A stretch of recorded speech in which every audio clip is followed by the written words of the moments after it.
Powered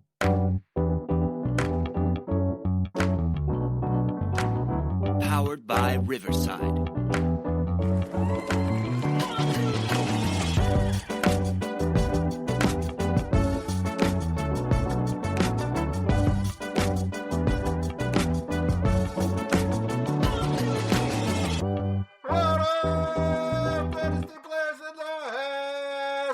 It's the Dynasty front office, and we are building you championships one trade at a time.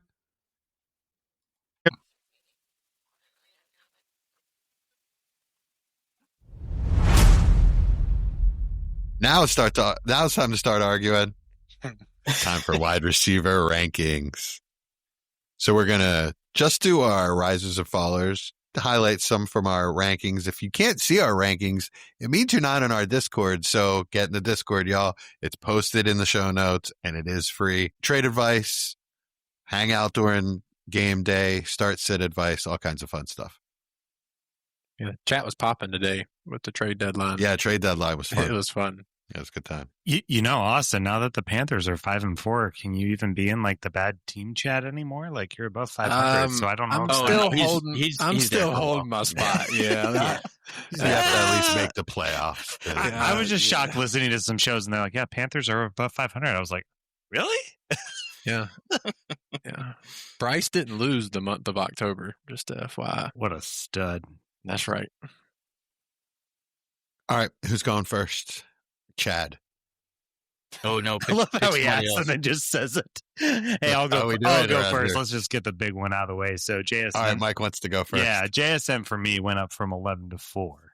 So big bump for JSN. I think everything there is clicking, and this was even before the massive Sunday night game where and I mean JSN was still phenomenal and didn't even catch a touchdown.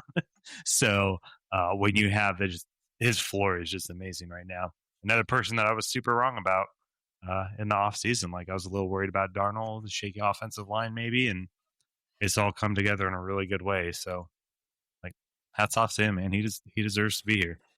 It's really weird. I was super confident in him, and you and I have him as our first player, and we ranked him the same preseason. We rank him the same now. Yet you were not confident, and I was. It's very odd. There we go. Yeah. All right. Anybody have any problems with JSN at 6?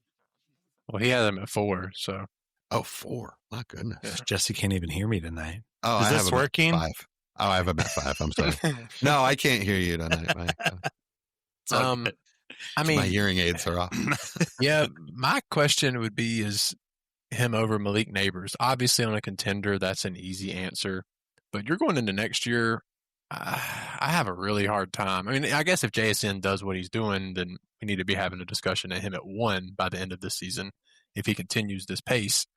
But it feels really tough for me. I struggled. I have him at 6. I almost felt easier putting him above Justin Jefferson than Malik Neighbors, who I have Jefferson at 4 and Neighbors at 5. But it almost felt easier for me to move JSN over Jefferson than it did Neighbors. And I'm not really sure why, so I'm curious if any of y'all felt similar. No, I did. I wasn't tempted to move Jefferson down. But, yeah, I actually just moved JSN above Neighbors as you were talking. Yeah, I'm not there. I'm not there. I'm going to need to see it for a full season just because I think the talent level is different with Neighbors. But and with Jaxson Dart, maybe if I didn't believe in the quarterback, maybe if they were still struggling with Russ or something, then yeah, I think Neighbors would take quite a big hit, and JSN would have to leapfrog him at that point. But there's just too much there for me. So I agree. Yeah, Neighbors is the only player in the league that I could see being Jamar Chase. Yeah. In a certain amount of time. Yeah, it's exactly why I can't drop him any lower than I have him. He just feels like a different level player. Yeah, I agree. But JSN is showing that he's a different level player, whether preconceived notions allow that to happen in our minds or not. His reception perception is through the roof. He's just getting open on all levels. The hands are ridiculous. I mean, just not a yak guy, I guess. Like, he doesn't break tackles. I guess that's the only thing you could say that he doesn't really have that Neighbors probably does. Yeah. I think the reason why I just have Neighbors so low is because, like, 10 plus games in season and points in season, I think, matter too. So, like, if you're missing it, then, you know, other people are getting points and you're not. And then, you know, there's a lot of casting on, you know, well, what's he going to look like coming back from the injury? What's he going to look like with Dart? Am I super worried about it? No. I mean, that's why I don't have him crazy low, I feel like. But that is got him pretty low. That is still a question. Eight's pretty low. Yes, you got Drake London, who, of course, had a ridiculous game. But, you know, having Drake above him, to me, seems pretty wild. When Drake gets hyper-targeted, the Falcons win. So, like... hopefully I think he's just saying low compared to consensus, right? Not saying your opinion's wrong, which we might... Yeah, of course. But, like, I think for most people, you have to probably give up a first on top of Drake to get Neighbors. Oh. Maybe not after this week because of what he just did, but in consensus Dynasty, I think you're definitely looking at a considerable plus. Yeah, I feel like healthy going into next season, lots of good training camp hype. Yeah, probably, but I feel like I don't feel like it's there right now. Can we talk about what an insane game that Drake London had, though? Yeah, I mean, that man played that's the ceiling all world right there. Yeah. Yep. And it wasn't just on the touchdown catches. No, He was making those catches all day, everywhere on the field. Yeah, we saw the ceiling. That's the ceiling for him right there, which is obviously phenomenal. Yeah, he's still my favorite wide receiver in the league. Like, I say that every year. I love Drake London. As far as, like, if I could only watch one player play for the rest of my life, what Drake London does to me is so much fun. So I'm excited for him, and I think that is a realistic ceiling for him. I don't think that's a mirage by any stretch of the imagination. The guy is really, really talented. That's how I feel about JSN. That's funny. And we once traded them for each other. Mm-hmm. Oh yeah, we did. Jesse, right, I still won because I got 2 seconds. So, but I got Njoku, so it helped me at 2 seconds. But I won the championship with Njoku, so in my lineup. All right, who are we moving on to? Egbuka. I've got Egbuka up 16 spots to number 8. Spicy enough for you guys? Shoo! Gee. Yes, it is.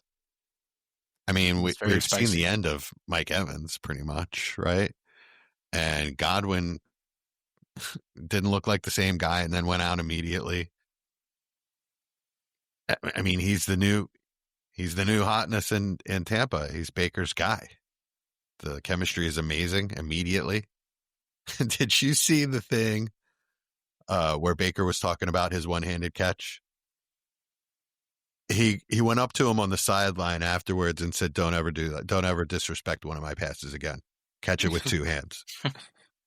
I thought it was awesome, and he was dead serious about it the whole time. It was like a Chad Mendoza moment. What? He was just messing with somebody with just a deadpan face. But he was totally not serious. Yeah, no. Maybe he was. Who knows? Any arguments against Egbuka at 8? Yes. Am I the highest?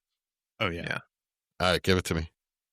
Well, we just spoke about Drake London, considerably better player. I don't. Got him right behind. Considerably better. They're just such different players. It's so hard to say one is better. It's considerably better. They're both extremely talented. I don't think so, but that's okay. You're always really. I think Egbuka is a good receiver. I don't think he's an extremely talented player. Those are two completely different things. I don't know, man. I mean, and then I would put Rome above him still. No way. He's been incredibly inefficient. Like, incredibly inefficient. It's his game's been largely TD dependent. As far as how many targets he gets, like, that's the one thing that's exciting is the targets are there. You're seeing that, 8 to 12 targets a week kind of games from him. But with those, he's consistently getting like 2, 3, 4 receptions a game. The TDs are floating him. So it's not even a comparable season to Brian Thomas Jr., what he had last year, to Malik Neighbors, what he had last year. I don't. He's going to have to show a lot more before I have him in the top 10 range. I think Rome has shown a lot more this season as far as, what he's done in his offense. Granted, it is always nice to see a player do that in their first year, and it's exciting. But I mean, the flip side of that, we also see what it could do when even more talented player in Brian Thomas Jr. in maybe comparable situation, slightly worse situation now with hindsight. But I mean, I don't think his season's been anything to write home about. I think it's been a lot of hype, not a ton of substance, in my opinion. Yeah. Kind of just the chemistry and the targets are there. As he grows as a player, he's going to grow with Baker and a great offense. And like I said, that's his guy. I like it. I like it. I like the idea of it. That I just think 8 is too high for that. Right. I gotcha. It's aggressive. I wanted to have the conversation. It's partly why I did that. I mean, he's at the same tier as Rome. Me. He is. Same here. It's not like, I love Rome Odunze. I have him at 10. So it's not like and I love what he's done this year. With BTJ, I had to drop him because of the quarterback situation and just the whole weirdness, I guess. But really, it's the quarterback situation that worries me going forward. I think the injuries and whatever his issues are going over the middle, I think can be solved. The quarterback is not as easy. So, Egbuka already has that quarterback. So it's to me, that's Egbuka's biggest piece is that he does have the quarterback. Mm-hmm. If he didn't have Baker and even was putting up similar numbers, my argument would be closer to he should be 15. But because he has Baker, I'm okay with him being around that 10 range. It's just above certain names, which one I'm saving. I didn't say on purpose. There's just a few names to me that he deserves to be below currently. Throw him out. Well, one of my biggest risers was Rashee Rice. Okay. I have him at 8. And I don't really see a reason not to currently. He's tied to, arguably the best quarterback in football and is used exactly how he was used his previous 10 games before injury/suspension and went right back into it. I know it was before last week, so the stat could be skewed now, but over his 12 previous games in the Chiefs before injury and suspension, and then the 2 after, he was averaging 26 points per game in PPR scoring. That's outscoring JSN's historic rate currently on this season, which is less than 12 games. So if you're telling me he's with the best quarterback in football, is only 23 or 4, and is doing what he's done, he's that next piece that knocks up into that quote-unquote elite tier for receivers. Yeah, I had him at 11, so I thought I was pushing him up there high, but I see it. He's been elite since he's been back too, like literal, like no ramp up, just got off the suspension and go.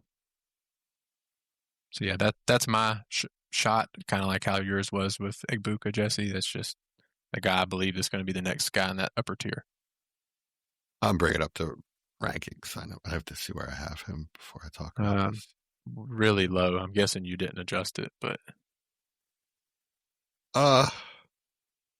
no, that's where I have him. 19. Whew, shoo. I would rather have every wide receiver, but looking at this now, I could get him above a couple of these guys, Tet and Travis Hunter specifically, but otherwise, Marvin Harrison, Garrett Wilson, Ladd, I like those guys. I think they're more complete receivers. I like Rice fine as a wide receiver 2. I don't think he's a wide receiver 1. I think he's very similar to T. Higgins to me. Not in the way they're used or the type of player they are, but the production I expect out of them. Do you have any Rice shares? Yeah, I have like 2 or 3. Well, look at how he's scoring for you, and he's going to feel a lot different than T. Higgins. I understand. I want to see it for a whole season. I've never seen it for a whole season, and it just feels so gimmicky to me that I have to, I can't put him into an elite tier when he's not, like I said, he's just not a complete player. It seems like that kind of thing can be taken away pretty easily by a defense if they want to. So I actually see what you're saying, Jesse. I don't agree with it, but I see exactly what you're saying. And this is going to sound like a joke or a dig. It's not, but it's exactly how I feel about Jalen Hurts is how you feel about Rashee Rice. I understand that. Yeah. I get that because I feel that way about Hurts in a certain sense as well. He's not a complete quarterback. He can't go to his third read and throw it, a dime. He's not that kind of quarterback. I get that. Yeah. But the safety net with both those guys are that they are in probably the most stable environment they could possibly be in. So although I don't think Rashee Rice would directly translate to 31 other teams if he was put on a different team, not saying there's not offenses out there that would use him quite well. We see it with like Amon-Ra and guys like that, but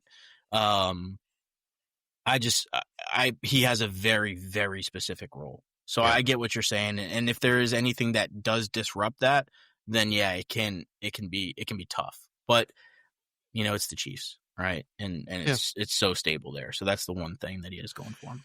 Yeah. And even in Mahomes' bad game, Rice still got his this week, but if this keeps going through the season and in the playoffs, I'll be happy to move him up in the offseason. Yeah. It's fun. Does boneheadedness play a part in it too, Jesse? With risk of future stupid things to get himself suspended or okay. No, I that's never really played a role for me, except for Antonio Brown. I did trade him away when he left the Steelers. That's fair. You were right too. Yeah, you're right about that one. Yeah. Yeah, my biggest riser is going to be George Pickens. He was my number one as well. Yeah, I had him at 30 coming into the season, and we've got him all the way up at 18 now. And even 18, I don't feel good about it. I think he should probably be higher than 18. It's how good he's been, and it's not just it's not just the points that you're seeing in the box score. It's the how he looks. He looks just as much the alpha in that team as CeeDee Lamb does when they're both on the field, which is absolutely incredible because, like I said, coming into the season, I just did not view him as that kind of player. I think he could have been, but I just thought he was kind of, your up and down highlight play kind of player every so often. But now you're seeing in a stable, good environment, he is an alpha wide receiver. And man, I've been trying to scoop up shares as cheap as I can because I don't think it's stopping anytime soon. Yeah, he's still not really expensive, which is nice. Yeah. Really? I mean, he's expensive, he's pricey, but he's a first and a piece. First? Yeah, first and a little piece will get him in most places, which to me is a smash. I feel like his price has always been around a late first. Yeah. It may have fallen to an early second at one point last year, probably, but I scooped him up for a late first over the last few years and just have my 4 or 5 shares, and I'm happy to ride with that. If I have a pretty good amount. If I get any more, I'll be overloaded. But I agree with everything you just said, Chad. I have him exactly the same place, 18. Yep, and we all do. Yeah, we all do. Okay. Yeah. Oh wow. It's weird to think about whether I want him to stay in Dallas or go to a new spot because stay there. He's fit so well. Yeah. Even in the last 2 weeks where Dak has played crappy, he's still put up good enough numbers. 7 for 74. I'll take it. Yeah. In a bad week. Absolutely. It's crazy because Lamb demands so much attention, but I don't think defenses can do that anymore. Pickens looks just as good. Yeah. It's crazy. Kudos to the Cowboys. I hate saying it, but yeah, they nailed that. Absolutely nailed it. Only didn't give him an extension before the season started. Yeah, that was the big mistake. Or signed him to multiple years. That was, I guess, the mistake. But that just goes to show, we weren't alone. That it's just, they weren't convinced either. Well, the price has gone up considerably. You've Yeah, got no, that right. they're like, Jerry's like, man, we just paid Lamb. Now we got to pay pay They're going to be Pickens in too. the Like, that's exact gonna be bad. Chase Higgins situation, the exact same Yeah. situation. Yeah. Yeah, I mean, he's going to demand close to that money, in my opinion, that Higgins got. You guys do not want me to start talking about Dallas. I and don't. their contract I don't. and their Correct. draft at all. Yeah. But they're 3-5-1, so they got that going for them. Yeah. Yeah. I'm actually going to move him up to 17 right after this because if I'm being honest with myself, I'd rather have Pickens than Nico Collins at this point. Woof. That's the name for me, too, and I'm really I struggled. He's 2 years younger, and I think he's in probably the most stable situation for a wide receiver, too, in the league. Yeah, I need that contract extension. If he got a good extension, he would probably be. I'd probably quickly move him to 16, and then we start having discussions.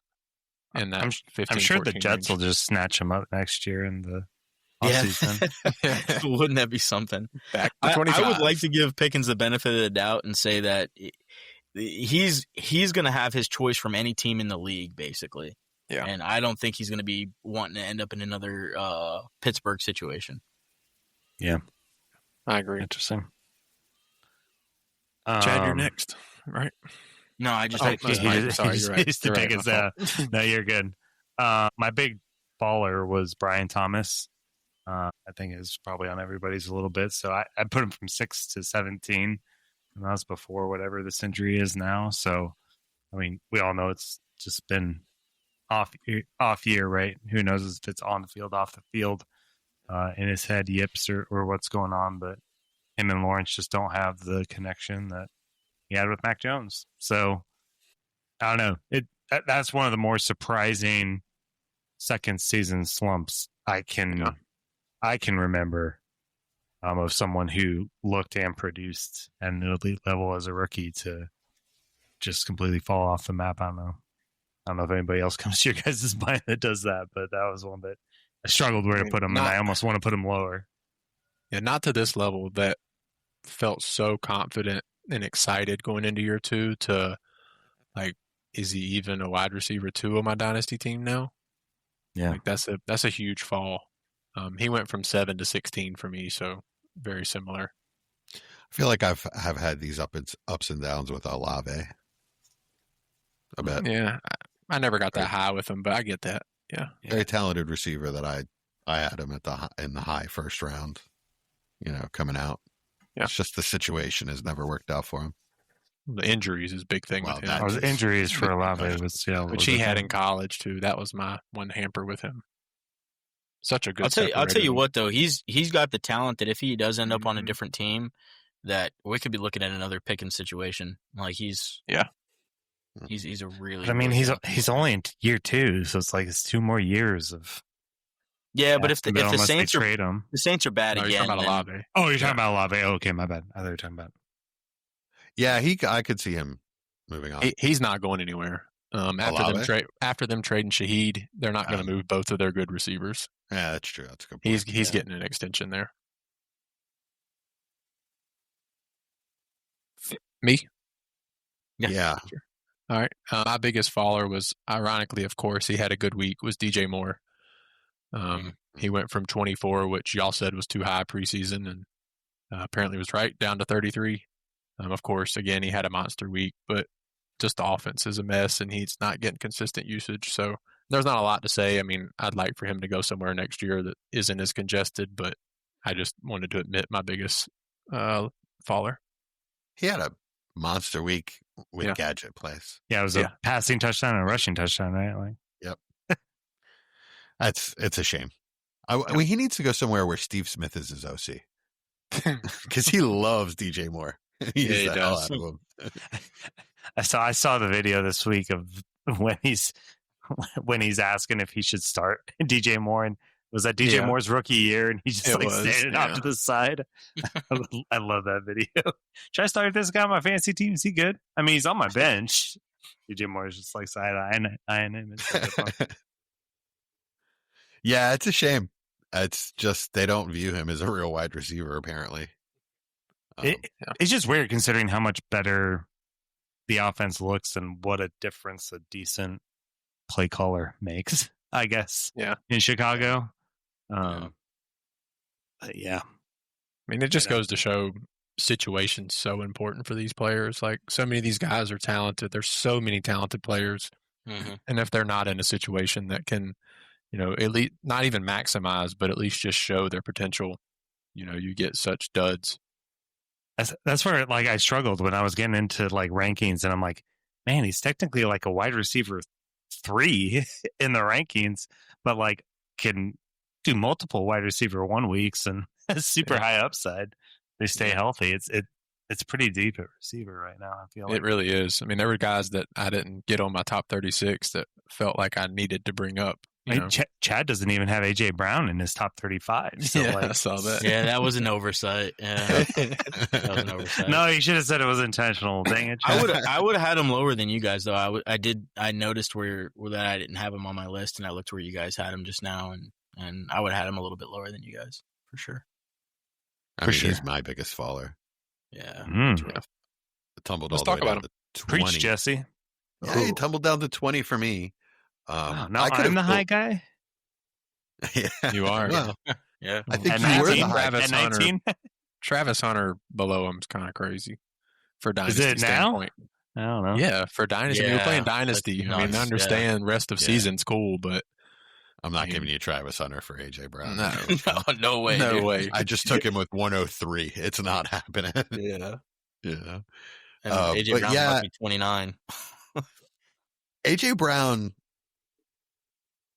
is very difficult because of his age and,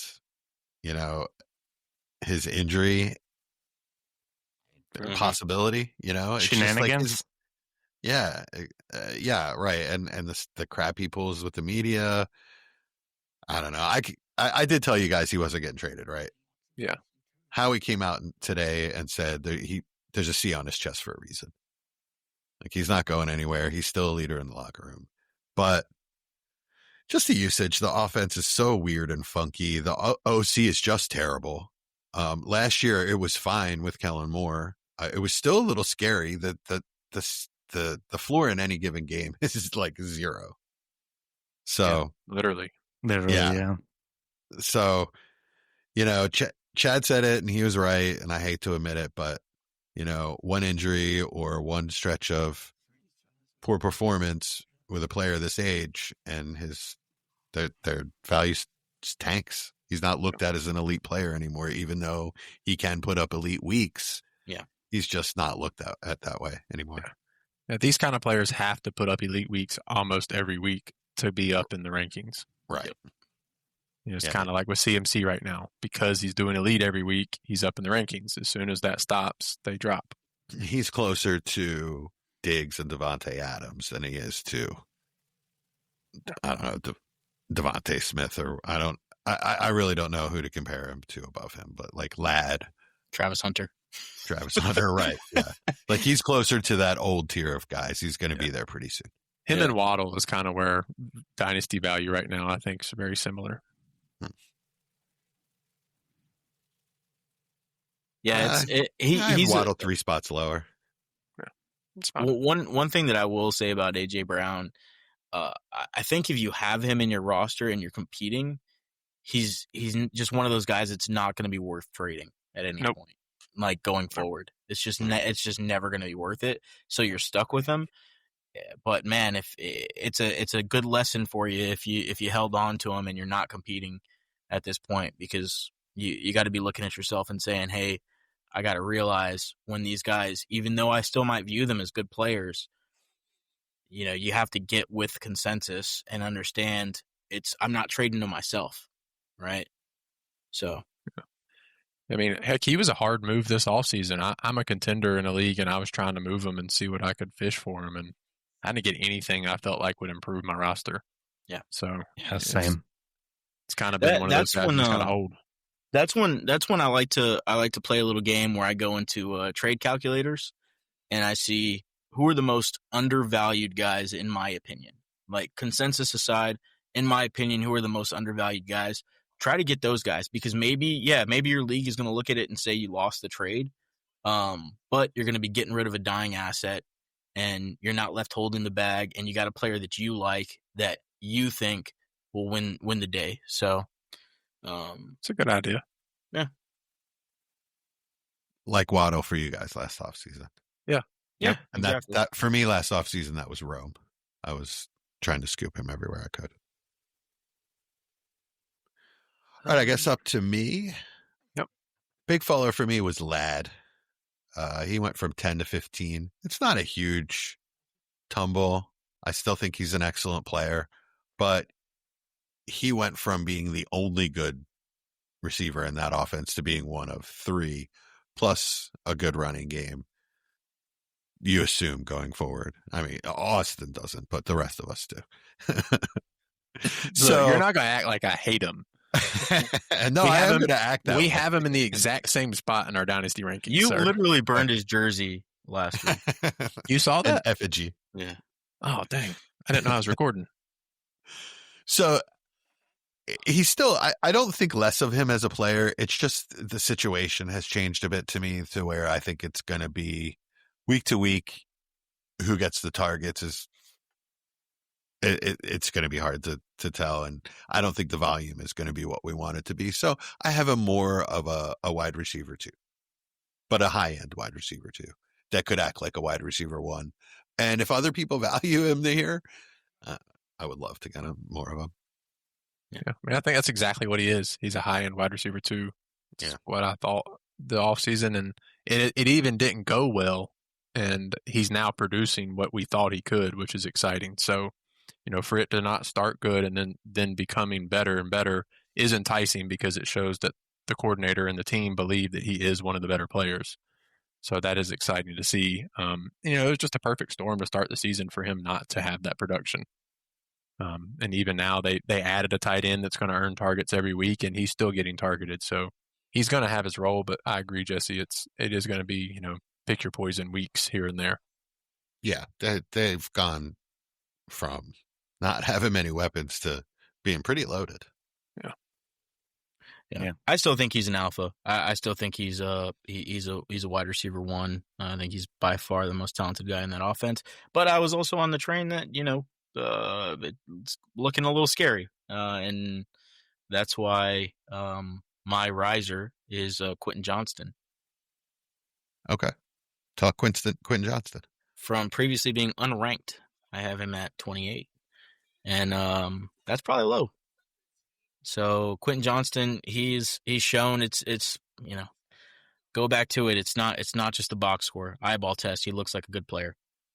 Yeah, and putting all the biases aside and what he's looked like in previous years, he's putting it together. It looks like when he's given a chance, he can go out there and make plays. I don't see any reason why he's not going to be a fixture in that offense going forward. I think they like what they're getting from him, and he's shown that over the course of a half season that he's gone out there and produced. I know a lot of people saw that 0-point game and we're like, oh, see, Quentin Johnston's exactly what. But I'm like, man, every wide receiver has these games. It's just because we have these biases coming into it. I think he's shown us nothing but positive things this season. Yeah. I'm a little worried. No, I feel like I can never buy him, and it's too expensive now. I am a little worried because the snap shares have gone down in the last two games. Yeah. And so I just don't know what that's about. I mean, speaking of being floated by touchdowns. Yeah, I mean he's got 6 or 7 on. But that's the type. I don't know if I would if you're looking at sleeper snap percentage, I would look into that because Ladd has the exact same. I mean, Trey Harris has been their main receiver in one receiver sets. He's outsnapped. I'm just saying, Ladd's at like 50-something% in one of these games, and 60-something% in the other one too. Yeah. Well, that's what I'm saying is Trey Harris they're running a lot of 2 tight end sets, and Trey Harris is the wide receiver 1 that they're running out there, which is crazy to me. But they're not using their main 3 guys as often unless they're doing 2 and 3 wide receiver sets. Interesting. Yeah, it's interesting. I'll have to look into it after the pod because I didn't realize it until just now. So I have Quentin Johnson at 31. And looking at the guys above him, I think that's like the spot. Like I would rather have him than Matt. I mean, I'd rather have Matthew Golden, Worthy, Pearsall, Addison, Metcalf. I'd rather have all those guys. Well, maybe not Metcalf now I think about it, but I think that's a pretty good spot for him. From being unranked. So both of y'all were extremely high on Jameson Williams, especially Chad, and now you have Quentin Johnston ahead of him. Is it just because of what you've seen, or it seems crazy to go from a guy that you were talking about could give us wide receiver 1 numbers, which obviously didn't happen, and that's fine. But I mean, that's a big jump for a guy that I know you still believe in Jameson. I mean, we know that, and that's good. But Quentin Johnston. That's a big change for me. Like, tell me why Jameson isn't. Well, they're not. I mean, they're not far apart. It's just one guy. Yeah. I mean, they're both young players, and Quentin Johnston's just in a little bit of a better situation right now. I think Jameson Williams is a much better player, but I think Jameson Williams is a better player than a lot of the guys I have ahead of him. Okay, yeah, I just wanted your philosophy on. I'm not trying to call it out. I just no, I got you. I'm just explaining. So if Jameson Williams was to if he was to leave the Lions, then he would make a massive jump for me. Okay. It's just shown that they don't intend on using him the way that they thought they were going to use him. Okay. Or the way they spoke about, using him. So it's one of those things where it's a projection coming into the season and you make adjustments and adjustments. So I want to correct you that I was not high on J-Mo. I had him 23 in the offseason, which I thought was very high. My fault. Yeah, I was high on him coming out, but that fell off for me with the usage and the dumb crap he's pulled in his career. That's another player. I had him at 20. But you spoke of him very highly in the offseason. You did love the chance of him taking a jump. Well, yeah, I had him at 20. As I'm saying, Austin's not wrong. I was really, really high on him. I was wrong. It didn't work out. Well, I think Mike brought up the exact reason last week. It's because they're not throwing the ball. Yeah. It's similar to, on a much worse scale, the Panthers' passing offense. It's not that it's not bad, but they're not throwing the ball. I mean, the Lions are a lot more efficient, but they're just not throwing the ball. And I just don't think it's as good. The offense isn't just quite as good. Yeah. As it was last year. Yeah. It's so bad. Like he can't have this many stretches of, it's not just the receptions, it's the targets now. We're talking about he's probably going to end the season with,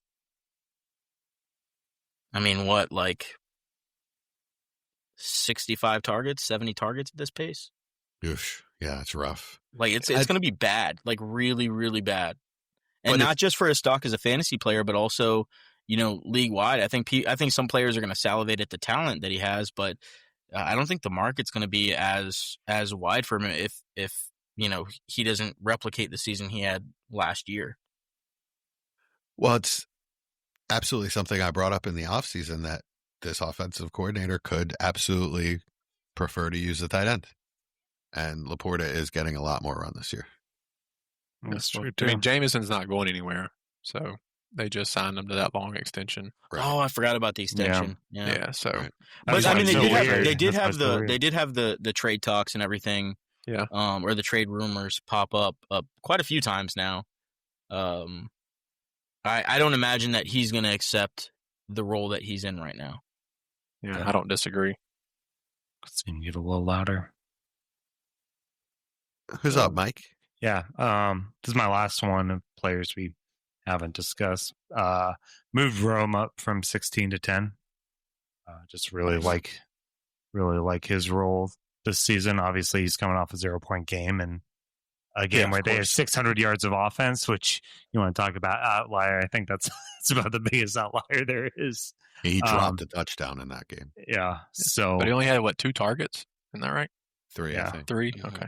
Yeah. So obviously, I guess the Bengals are just doing everything to try to stop him. Maybe I don't know. They didn't want to cover anyone else. Well, yeah, they do have one really good corner. Yeah.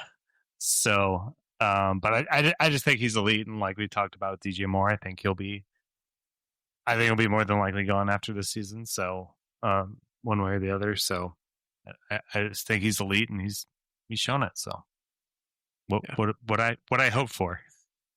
He went from 18 to 10 for me. I was the lowest on the pod because not knowing what the Bears would do, and I guess looking back, believing in DJ Moore, his talent level there.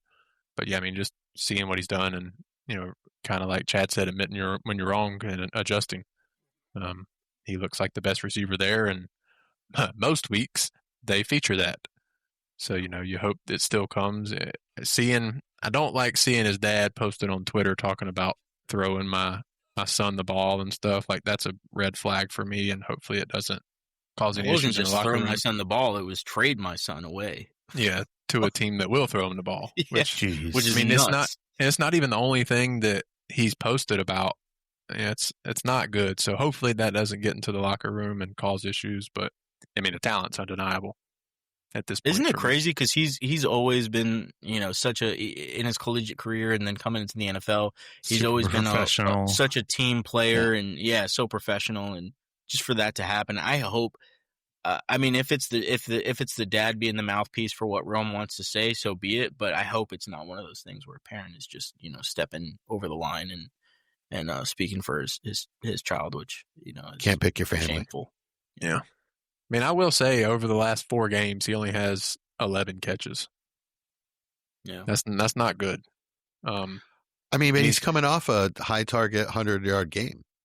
Correct, but the 2 games before that, he had 11 total targets between 2 games. So, that isn't his ideal, especially. I mean, he's almost 100% snap share. Yeah. So, I mean, it's one of those things. I mean, week 6, Caleb had 17 completions. Week 7, he had 15 completions. Yeah. So it's not really much to go around at that point. A player has to get every single one of those targets to be an alpha wide receiver 1. So yeah. And we know that Ben Johnson is going to play matchup based football. So there are going to be games that Rome's not prioritized. Yeah, and there's going to be games where Caleb's going to suck. Yeah, that too. Which happens every week. So I wonder what this would look like half the season. If we just had an adult running the show, rather than this kid running around. I do like what I'm seeing out of Caleb, but I think you can't not watch last week and not be excited about what can happen. I mean, there's if you are, you're just a hater at this point. I'm sorry. Like, that was promising. Very good football. It was a great game. Yeah, that was very good quarterbacking. I mean, you do have to a huge grain of salt. Like Cincinnati, I mean, it's just a game, of course. Legitimately the worst defense in football. Yeah. They're worse than Miami. They don't even have the ability to nut up and get some pride and play a good game. They just don't. That last play to Loveland was just. I mean, I felt good for the Bears because they should have had that game won anyway. But man, that was just. Yeah. And there's no words. There's no words for how sloppy that tackling is. I'll give my second to last riser, and that was Puka. I was the lowest coming in on the season. I had him at 9, and he's up at 2 for me. Nice. I don't really see a reason not to. He's just absolutely dominant every week and has been for the majority of his career at this point. So other than the Stafford thing I brought up a month or so ago about being my one worry, outside of that, it's just automatic week in, week out. Yeah, I got him up at 3, so I'm there with you. Man, I don't know, guys. I saw him last season, and seeing him this season. If he wasn't Puka Nacua, like if he wasn't drafted where he was, if he was drafted where JSN was, or had the hype of JSN coming into the league, he'd be everybody's wide receiver 1. Yeah. He would be mine right now if it wasn't for Stafford. It's just Stafford for me. Yeah. Yeah, he's incredible. He's absolutely incredible. I think he's one of those players that for me, I think maybe Jesse and I both had him. I think we're both pretty high. Yeah, me and Jesse both had him at 5 coming into the season. And I think, Jesse, you only moved him at 1 spot? I moved him down, right? Didn't I? Yeah, I was about to say, he's down to 7 for you. Yeah. I can't even defend it. Okay. It's just where he landed. I love him. He's great. I think he's even gotten even better this year. I don't know. The players above him I like more. Never mind. My monologue is all messed up then. So no, I was just gonna say. I mean, it's if you watch him, like if you just watch the Rams, you see a player that is the best at his position in the entire league. He is incredible. So I don't care who the quarterback is. I think he's going to produce. I think he's a quarterback-proof player. It sucks that Stafford's not long for the Rams. I do think that I'm going to give the benefit of the doubt to McVay and, I was going to say, whoever they good thing pick the coach is, to replace him. But I'm also going to give Puka the benefit of the doubt as well and say he's one of those guys, kind of like Nico Collins, where it just doesn't matter. He's that good. Malik Neighbors, just that good. Like some of these guys, it just doesn't matter. They're going to be in the top 5 no matter what. That's fair. Yeah, you want me to put him up to 1 is what it sounds like. It's hard with Chase. It's hard with Chase and Burrow, But yep. It is so hard. But yeah, I have him at 2, so I don't knock you for that. I mean, I can't move Jefferson or Lamb down. I can't move Jefferson for me with that situation. ARSP. I think my top 7 receivers are all tied. Yeah, I mean, it felt like a tier of 7. For me, that is one tier. Yeah, 1 through 7. Yeah, it's a lot muddier than it was coming into the season. That's for sure. Yeah, which is a good thing. I think a lot of positions are a lot muddier than they were coming into the season. This has been a very odd year. Yeah. Which is great because it was a really good year to have your own opinions and not rely on consensus. And I think the people that did that and they stuck to their guns and they said, hey, I think this player is talented. I think that talent's going to show through, whether that was Jaxon Smith-Njigba, Rome Odunze, Amon-Ra, Puka Nacua, right? Like some of these guys that people were a little bit lower on just because of maybe the profile or their performance year one. If you stuck to your guns, you believed what you believed, you're reaping the benefits now. Yeah. Let's see. Do I have any more? I have one. Actually, I'm going to forgo my last one just to hear Austin and Chad talk about Nico. What has you guys? So is it the injuries? Is it the quarterback? Is it the offense? It's not the player, right? Yes. I was going to say the offense. It's everything I we witnessed said firsthand, and yes, it is. It's bad. It is really bad. And now that Stroud is out, I mean, probably concussions to 1 week, but it is a little bit baffling. And he also just hasn't been that good this year. I mean, I had these guys all in a big tier after that main tier, so he just went to the bottom of it for me. It's kind of because of the production with the age, about to be 27. A lot of these guys are 22, 23, 24, producing better. Yeah. He's about to be 27, yeah. He's the only player so in that old, tier I do not want on my roster at all. Like, I just don't want him at his value. If anybody wants to give me fair value for Nico, if you're in a league with me and you see I have Nico Collins, send me a fair trade. I'll take it. Wow. Yeah. And I get it. I also do believe that he can turn it on at any given moment because he is that level of player. But what we've seen so far with the age there, it is quite worrisome. I know one of my bold predictions before the season is he would be wide receiver 1 on the season. So obviously I believed he could do it. It just hasn't turned out at all. Yeah. I mean, he's as close to wide receiver 1 as he is to wide receiver 100. Almost. So, yeah, that was a bit of hyperbole, but you're not far off. That's the problem. Here's the thing, right? It's the AJ Brown conversation. Do I think Nico Collins is a talented player? Yes. Do I want anything to do with that talent?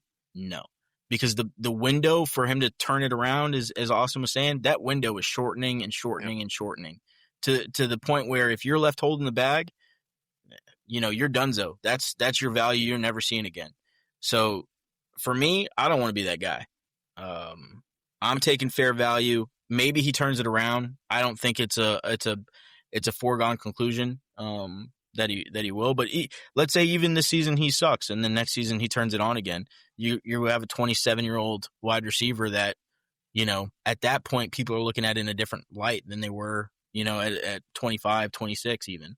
So I'm just not something I'm willing to take the risk on, especially at the value where you have other guys that you can get in on, like Marvin Harrison Jr., even George Pickens, Chris Olave, guys like that. I'd rather take the risk on those guys. And that age really snuck up on me. I didn't realize he was that old. Yeah, he came in older and then took 3 years to produce. Right. So Yeah. I'm going to have to take a hard look at that ranking. yeah, it sucks because I felt like this was the year that we could have seen a huge boom from him. But now that age creeps in. So if he doesn't produce this year, like Chad said, he's never going to hit that ceiling in Dynasty. Never. And it also sucks because we've seen, I think repeatedly, that if CJ Stroud gets protection, he lights teams up. He's a really good quarterback when he has time.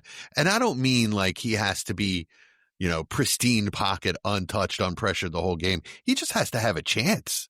He has to just not be with Houston. Is that coaching staff are they going to keep their jobs? Yeah, they'll keep one the more year. They've defense been is so good. Yeah. They've been too successful their first 2.5 years as a team. They're not going anywhere this year, but I would assume this offseason their number one priority is getting the O-line figured out. It better be. When you're in a tough spot with a player, when you have contenders holding Nico Collins and he's going on the block. Yeah. I've seen that multiple times where contenders are putting him on the block and he's playing. Yeah. It's just at that point now. It's a tough situation. Yeah. I'm not going to lie. Like I thought with Surtain out this weekend, Nico would light up the Broncos and he was not anything amazing. It was Dalton Schultz getting all the work. So, yeah. He had Davis Mills. Yeah. I mean, without Stroud, you have no confidence that somebody's going to hit it. Sure, I went shopping at that mall, Davis Mills Mall, last weekend. Mills actually looked decent, believe it or not. He had a couple longer drives. They just couldn't score in the red zone. Yeah, but I mean, he's not going to be somebody that feeds a boundary receiver. Yeah, no. That's the issue. He's not deep. He may make offense work, but he's not going to feed Nico like Stroud can. Yeah, he doesn't have that kind of arm. Yeah, or talent. Yeah.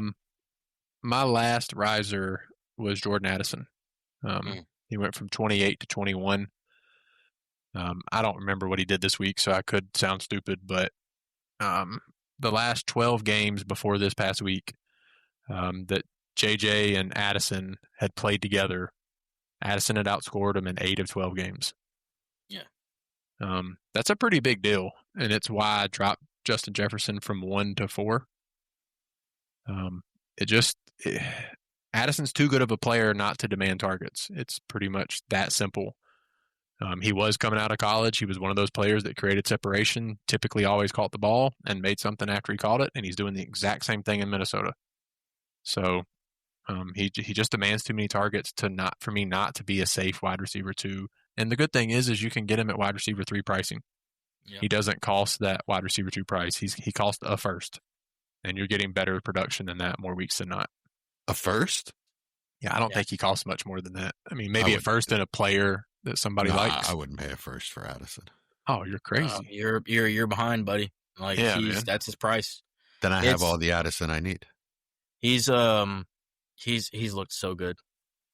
He's looked so good since he's come back. Yeah. The worry is McCarthy. I do want to state that. Yes. The worry is McCarthy. That's my problem. That's why I'm not paying it first. There's going to be weeks where there's nothing. But there hasn't been. That's the thing. Is I mean, he's like we've had the the kind of slowdowns where we see him get 4 targets a game, but he's just such a big game player, like a big play gamer. There you go. Nice. That he's liable to either score a touchdown because he's so good in the red zone, or he can get that one big play. That's going to get you a little bit of a set of chunk yardage there. So I like him. I like his floor a lot.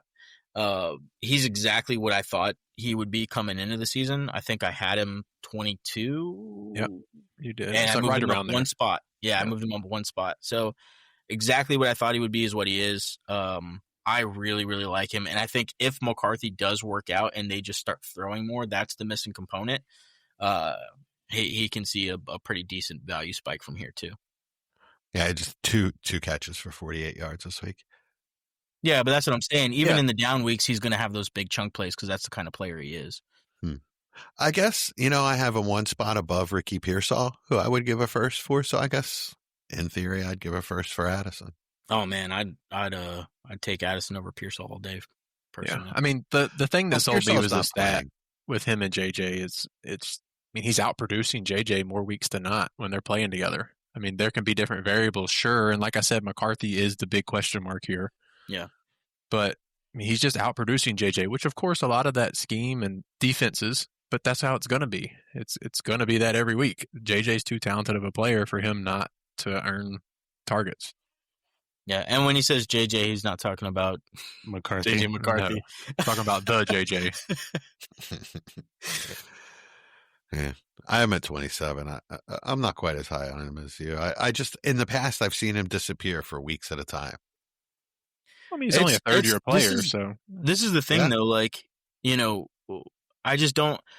I see him always ranked in that range, 27, 28. He's never been a 27, 28 ranked player. Like, he's always consistently finished above that. His PPR finishes are 23, 21, and then this year it's looking like it's going to be better on a per game basis. He missed those 3 games, so it's going to be skewed. But he's one of the safer floor players in the league as far as Dynasty is concerned. Yeah. He's always in that 15 to 21, 22 range. So you'd rather have him over Pittman? Yes. Yeah. For me on a championship roster, he is like the perfect first flex. I have my hopefully 2 to 3 stud receivers, and then on my first flex spot every week is Jordan Addison. Yeah, that's exactly what I see him as too. Which is great for a winner. I mean, you can go by with him being your 2 or 3. Obviously, you got to have a really good roster outside of that. Mm-hmm. But to me, he is the perfect flex piece, which is a price of a first. I mean, that's one of them. He's 23, so he's going to cost. Yeah. And for me, this is with the offense struggling, right? Like if the offense was to get better, like if JJ McCarthy was to work out or they were to move on and find somebody better, then I think there's room. I think there's room for growth. And that was my argument preseason was there's still room for growth with this player. Yeah, because you had him and Jameson kind of like lumped together. Yeah. And I remember me saying I didn't agree with that. And one was right. You were dead on it, in my opinion. And one just hasn't worked out yet, which can. I just, like I said, it's the fear of those weeks at a time stretches where he disappears and I lose confidence that I can even put him in my lineup. Yeah, that's fair. I mean, it's kind of how I viewed Devonta Smith at this point. That's exactly who I was going to say. I feel like I've always felt those two are like interchangeable with. Yeah, very similar player. Not really similar style players, but very similar. Just similar situation, production. Yeah. One's just 4 years younger at this point. Wow. Well, and I think the only difference for me is that two differences: the age that Austin just said, and then also the surprise factor of the offense. Like we don't know what the Vikings offense is yet. Like there is, as much as people want to discount JJ McCarthy at this point, there's still room for growth there. Oh, yeah. With the Eagles, I just never see them being a pass-dominant offense where, Hurts is going to go out there and throw the ball 40 times a game. I just don't envision that ever happening. Yeah, agreed. What could happen, though, is if A.J. Brown were to leave and you were to get a lesser wide receiver in Devonta Smith. Yeah. He's definitely talented enough to be the wide receiver one. He's a 1 on the team. Yeah, for sure. Devonta Smith is a 1. Absolutely. Yeah. He's one of those guys that, if you're asking somebody who's never played Dynasty before, if you're showing them your Dynasty list and they're looking at Devonta Smith, they're looking at you crazy because he is a stud. Yeah. He's a stud. Absolutely. So. Anybody got anybody else? I have one more. That's it for me. I wanted to bring up, but I'm probably going to look stupid at this point, but I'm going to bring him up because that's how I had him. Marvin Harrison Jr. I had at 10. He's at 15 now, and it's kind of within the same tier, but Jacoby Brissett is not the answer there. So, if that's, he may be exciting this year, but I have some question marks about what it's going to mean for the future with that offense. And there's just a lot of questions there. So, he went from the top of that second tier towards the bottom now. And just a little bit of a worry for me there. I actually moved him up one from 14 to 13 just because he looks good. Yeah. I think he looks like a good player, where last year he didn't always look like a good player. I just think he's taken the step forward with consistency in his own play, even though his quarterback play is inconsistent. I think he looks great and he's getting separation. He made a receiver or defender fall down in the end zone the other night. Over his own 2 feet. Did you see Lamb's face like when they did the sound cam? when he watched it it on the Jerry board or whatever? Yeah. He's an interesting case because I think he's at the point now where this is the buy window again. Just with this guy, this is the buy window because for me, the Cardinals are coming to the realization that Kyler is not the guy. I think they've dabbled with the idea in the past. We've heard the trade rumors of him potentially, them moving on from him and trying to get something for him. I think we're getting closer and closer to that point. I think they're done. I think they're seeing Brissett move that offense. Brissett's not the answer, but they're looking at what the Colts did with Daniel Jones. They're looking at other, comparable players that, maybe in better situations are doing better, like Bakers and the Sam Darnolds, and saying, hey, we've got to find a guy that can elevate an offense. I think the Cardinals are a good enough situation to where a player shouldn't be struggling the way Kyler is. When that move is made, all that to say, when the move is made, I think the hype is going to be crazy. When they make a move at quarterback, Marvin Harrison's going to be unobtainable again. Because it's got to be a good quarterback, but yeah. Or a rookie. That's the thing. Like it's just going to be some kind of rookie. unknown factor, or some kind of promising, talent.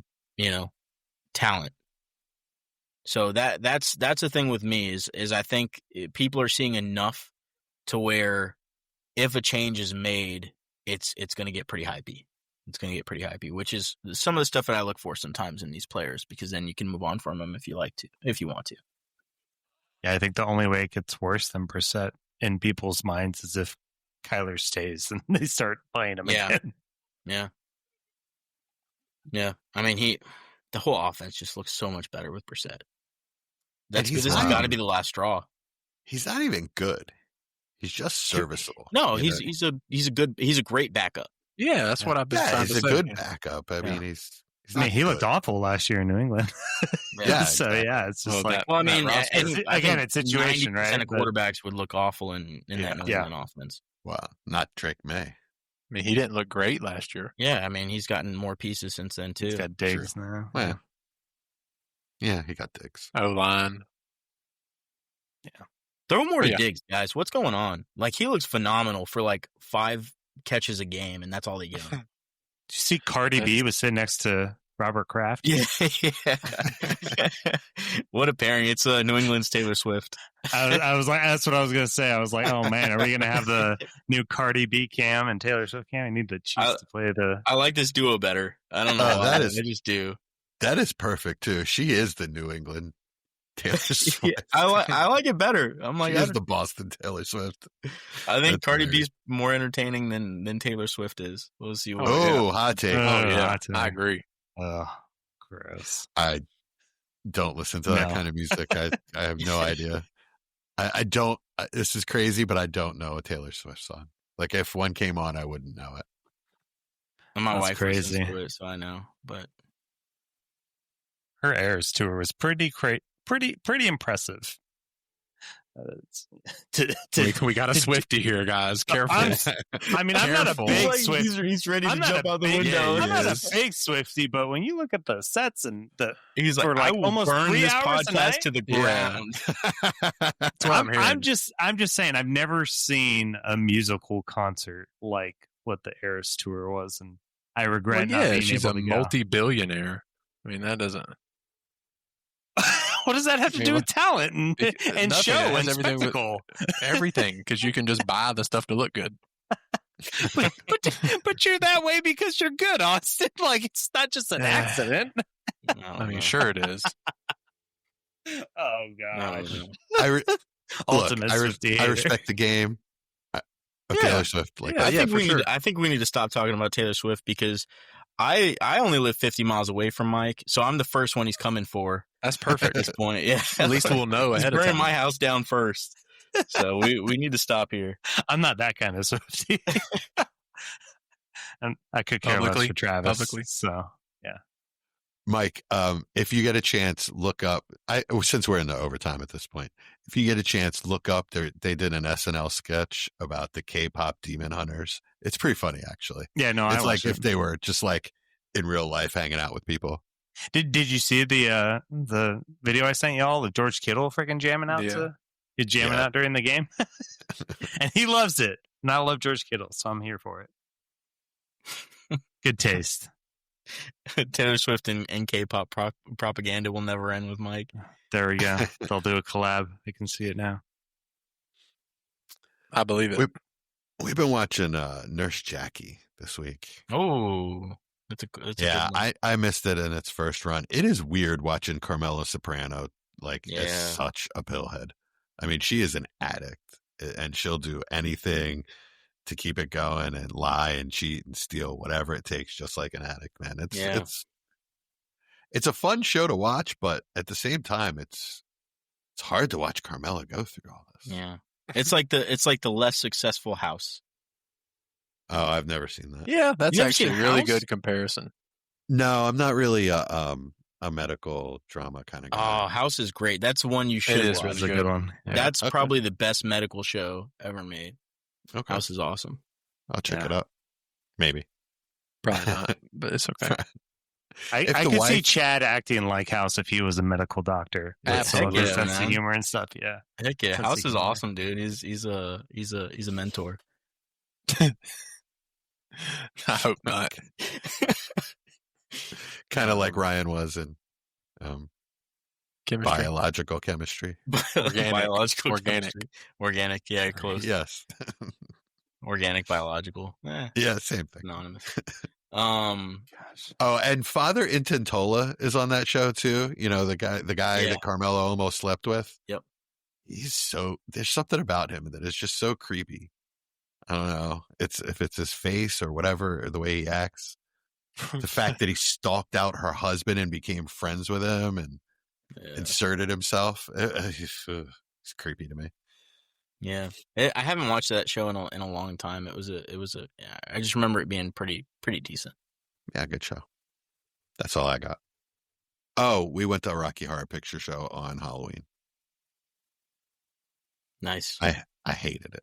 I fell asleep 3 times. I've only seen it on other TV shows, like when other people on TV shows go to watch it, and it seems like something I will never do. Yeah. I tell my wife all the time, I don't like musicals. I just don't. If Me you're neither. singing when the plot could be advancing, then I have a problem with that. Yeah, I'm with you.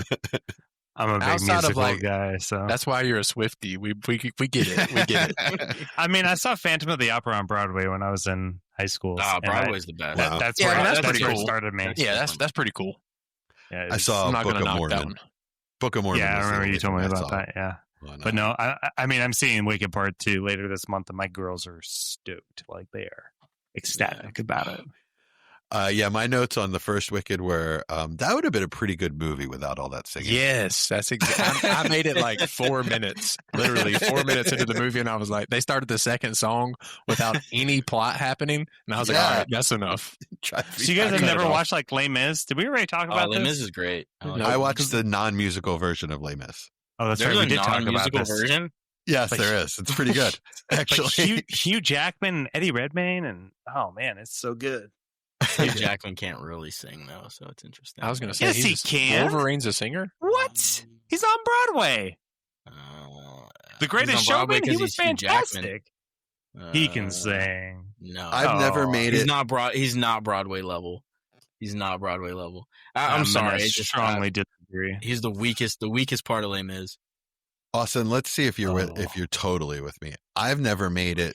Okay, through he's more not. than- Russell Crowe is the weakest part of Les Mis. I don't even want to hear you besmirch. Oh yeah, Hugh Russell Crowe Jackman was there. pretty Like, bad. That Yeah. was awful. But Russell Crowe is also Russell Crowe, so Well, you just said the same thing about Hugh Jackman. yeah, but Russell Crowe's different.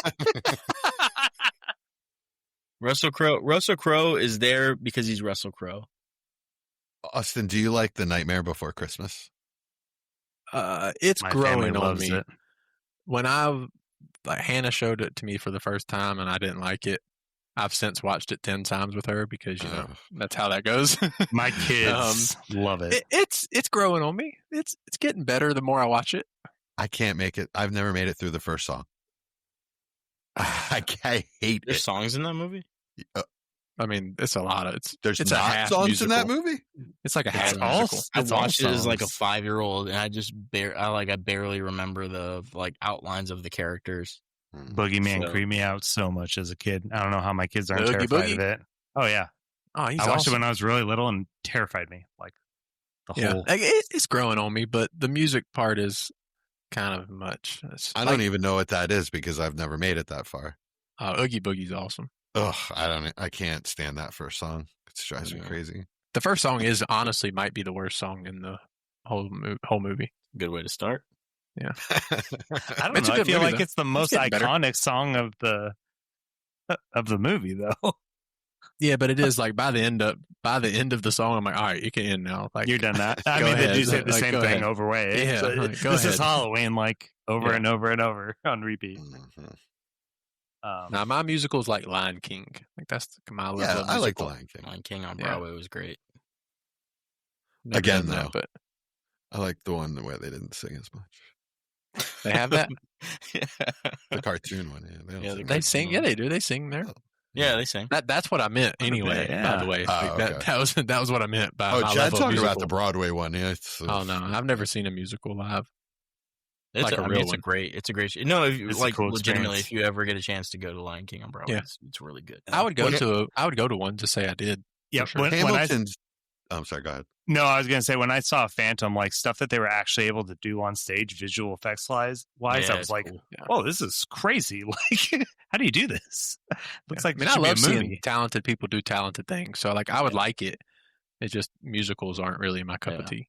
Yeah. It's Hamilton definitely was- it's like hockey, right? Like you watch it on TV, you're like, oh, this sucks, and then you go in person, you're like, Yeah, okay, I get it. That's fair. You know? There is I get such it. a disparity between hockey live and on TV. Yeah, yeah. It's like a different just sport. So good live. It's a different sport. yeah. I mean, Yeah, you can feel the board shaking and stuff. It's great. one of my really good friends, he's the biggest Tampa Bay Lightning fan ever, and I used to watch games with him like in his garage growing up. I'm like, bro, like I'm gonna end our friendship. This is this is awful.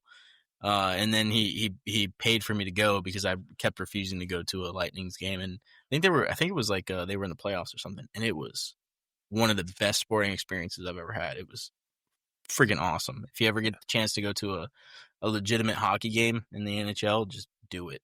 It's I need to go to a fantastic. Hurricanes game. They're 45 minutes for me, and I haven't been since I was a kid. Yeah, I went when I was living in North Carolina. I went to one. Fans were super nice, and granted, they did kick our butts, but the Avs, but that game. But it was a really cool experience. My son loved it. I'm a former Flyers fan. I don't mess with that stuff anymore. Gotcha. Yeah. Oh, I should probably bring it up. I watched the new season of The Witcher without Henry Cavill, and it is not great with I the refuse. other Hemsworth brother. It is not. No, it was a waste. When the season ended, I was just like, okay. So like, I'm just That sucks. ready to move on, which really was disappointing to me. So, I didn't think he was like awful, terrible, but I was just like, I don't know. It just some of the other acting really sucked in it too. So I was like, yeah, this TV show's really gone downhill. Yeah, It's I'm been- I'm catching up on not catching up, but I'm rewatching Stranger Things. I just started with my son Yeah, because he wants to watch it for when the new one comes out. Yeah. hmm So I just started, and it's good watching it again. I was like, oh, I forgot. That's all such this. a Isn't good it so show. funny how much of the plot you forget? You're like, like, oh wait, this happened in this season. What's going on? Oh my! We're at like episode Okay. 2, and a guy gets shot in the head, and my son's like, "Whoa!" And I'm like, "Hey, yeah, welcome to Stranger Things." Yeah, it is such a good show. It's one of my favorite shows ever.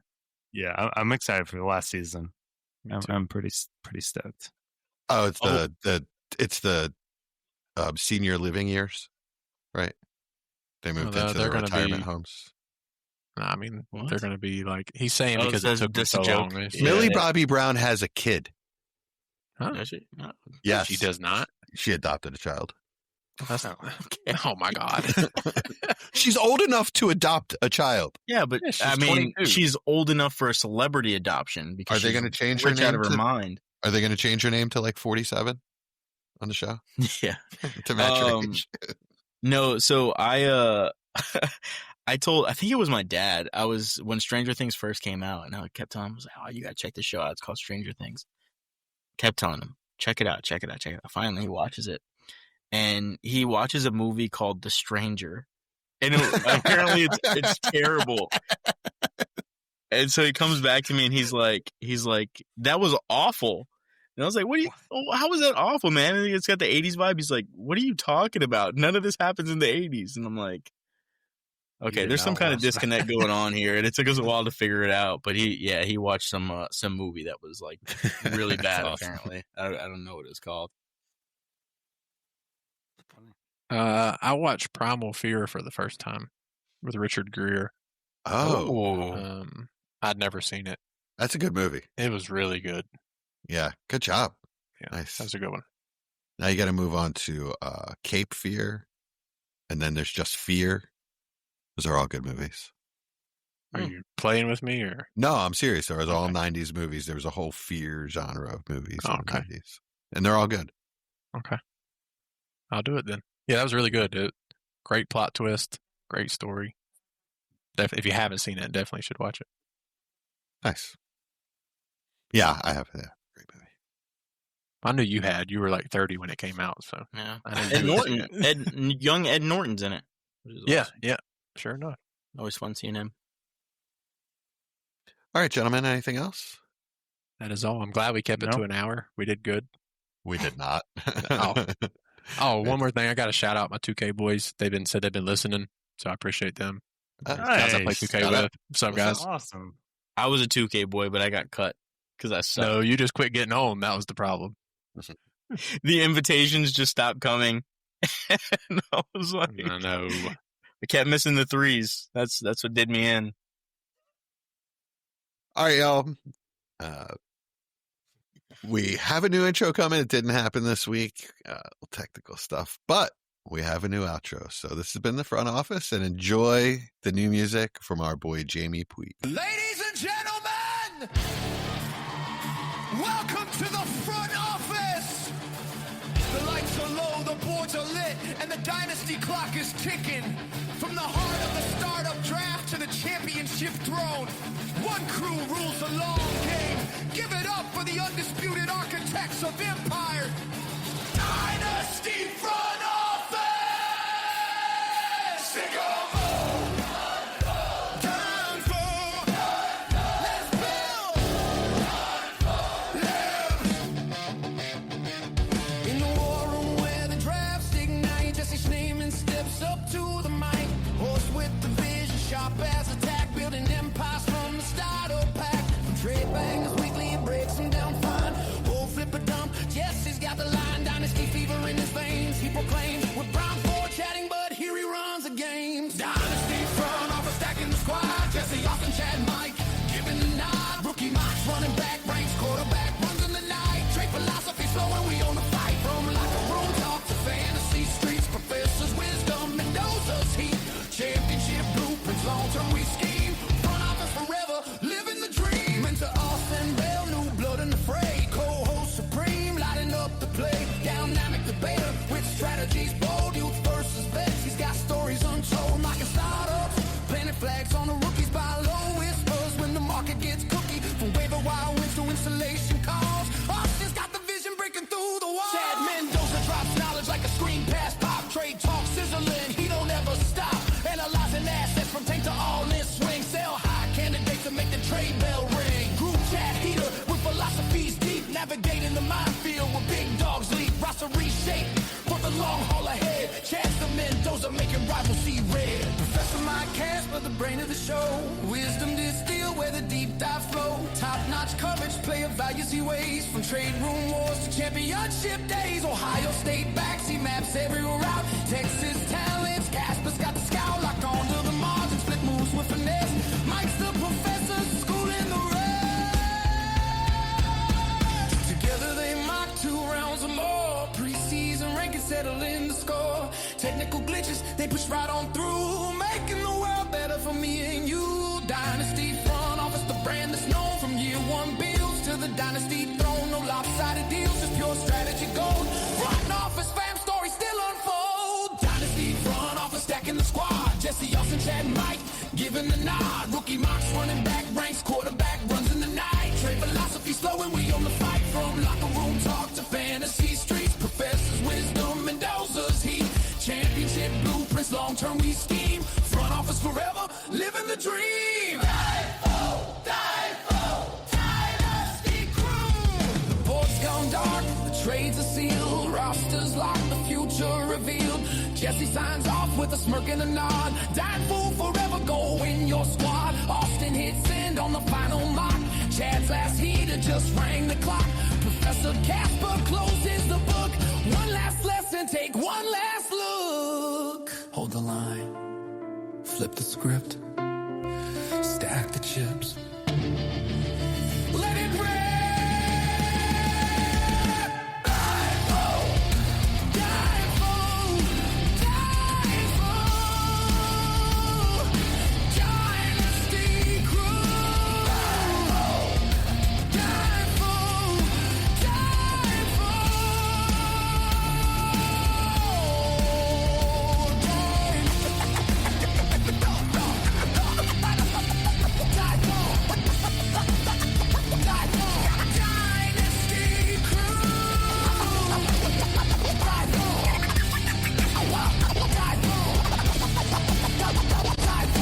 Dynasty crew. Thanks for listening. Now go make someone overpay.